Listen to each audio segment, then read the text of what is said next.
n'oublie pas notre fière devise. De roc, de feu, que ta poudre brise de l'ennemi les rêves éphémères. Pour l'honneur de ton étendard. C'est en compagnon, en frère d'armes, que le 54e régiment d'artillerie accueillait les anciens du 22e d'infanterie de marine.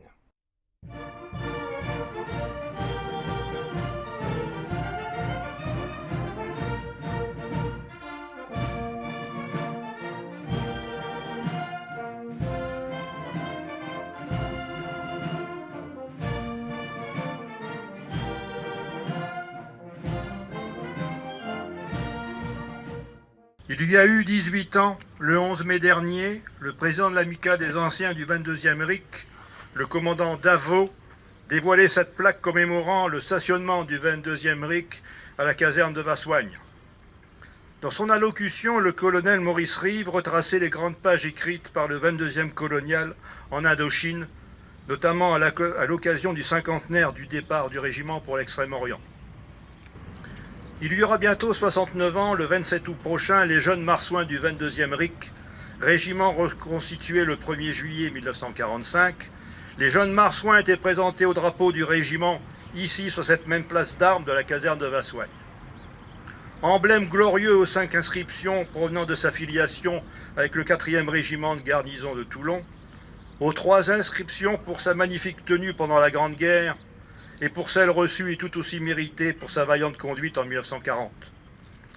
Cette caserne de Vassoigne, surnommée la caserne des Dunes, avait été occupée par le tout jeune 22e colonial dans les premières années suivant sa création, le 17 janvier 1901, en 1903 exactement.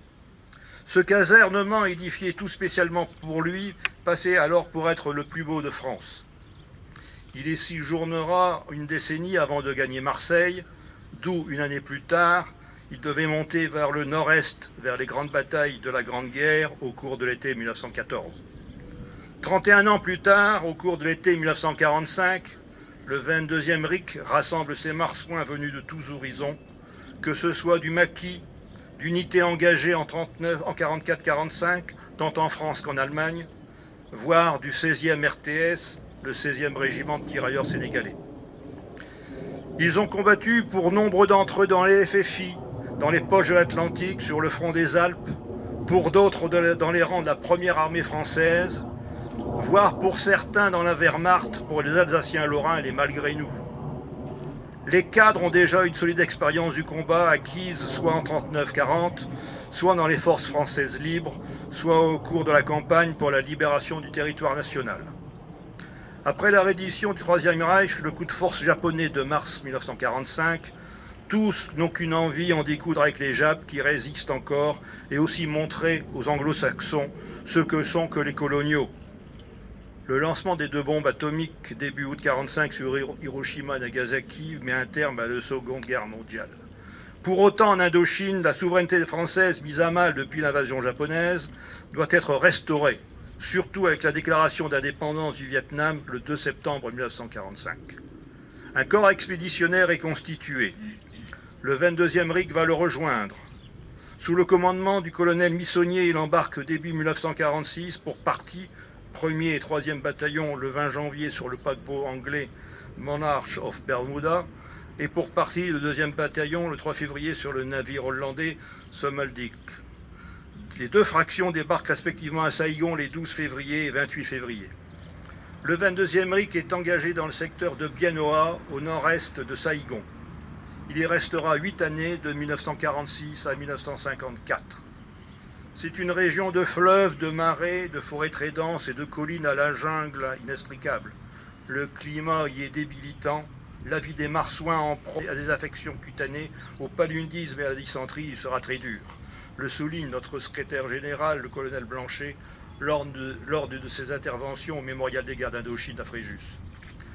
Le 22e RIC, par son engagement, va devenir une des meilleures unités du corps expéditionnaire, rappelait le colonel Rive. Il ajoutait également dans son allocution, à part d'importants affrontements tels ceux de l'attaque du convoi de Dalat le 1er mars 1948, L'investissement du poste de Trongboom en juillet 1951 et l'assaut du train baptisé La Rafale en 1952, le 22e RIC essaimé en une multitude de petits postes, a surtout la tâche ingrate de pacifier une région au relief divers et tourmenté, aussi grande que plusieurs départements métropolitains.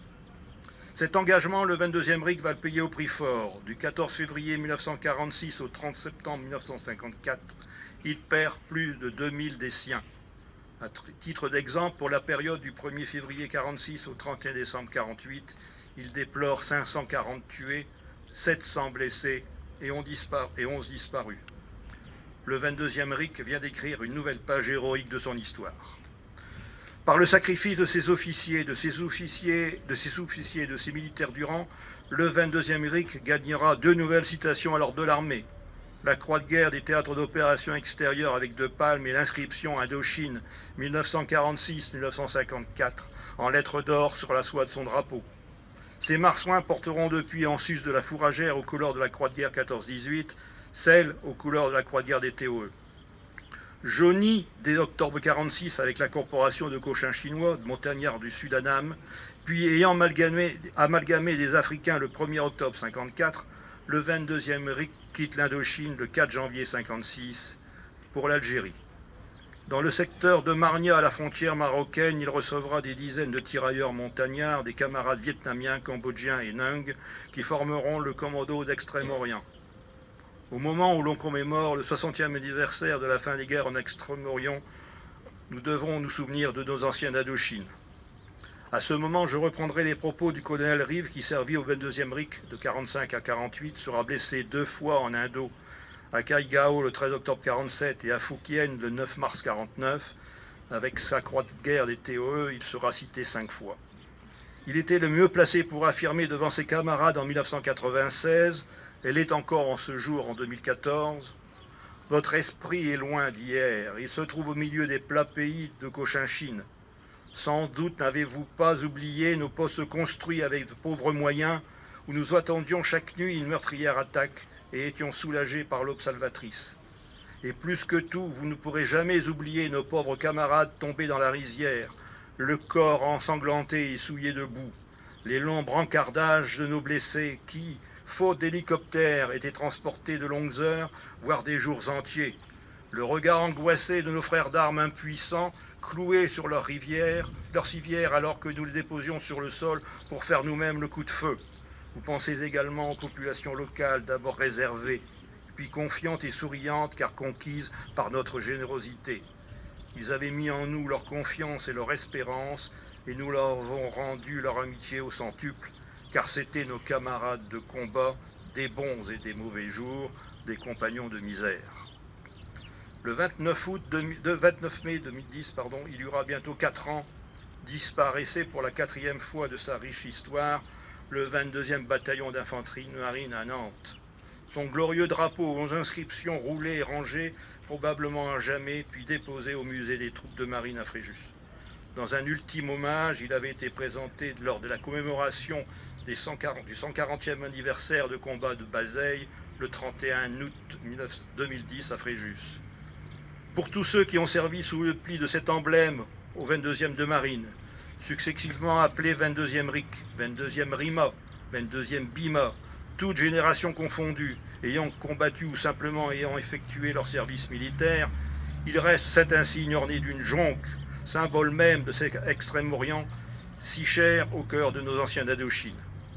Il nous reste aussi cette fière devise, à fort d'espoir et d'audace, et ce refrain tiré de la marche du régiment Mon beau 22e, beau marsouin du 22e, sois fier de ton noble passé, il ne pourra jamais s'effacer.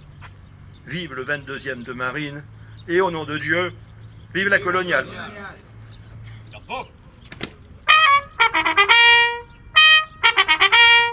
Présentez.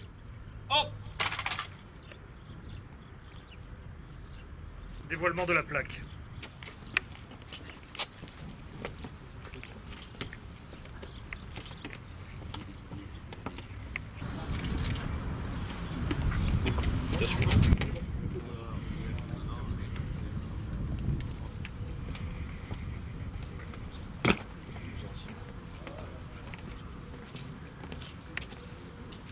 dépôt de gerbes.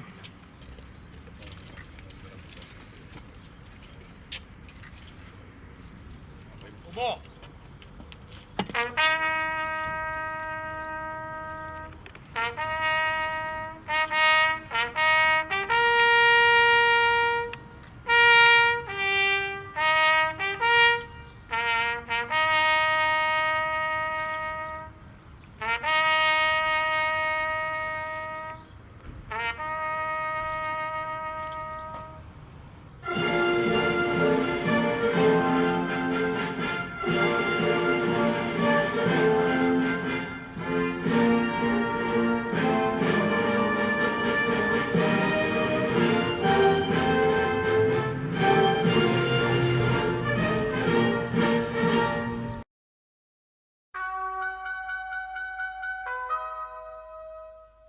Dans la bataille ou la tempête, au refrain de ma chanson, notre âme au danger toujours prête, brave la foudre et les canons. Homme de fer que rien ne lasse, nous regardons la mort en face, et l'orage qui gronde, ou le rude combat. Aux côtés de tes frères, n'oublie pas notre fière devise. De roc, de feu, que ta poudre brise de l'ennemi les rêves éphémères. Pour l'honneur de ton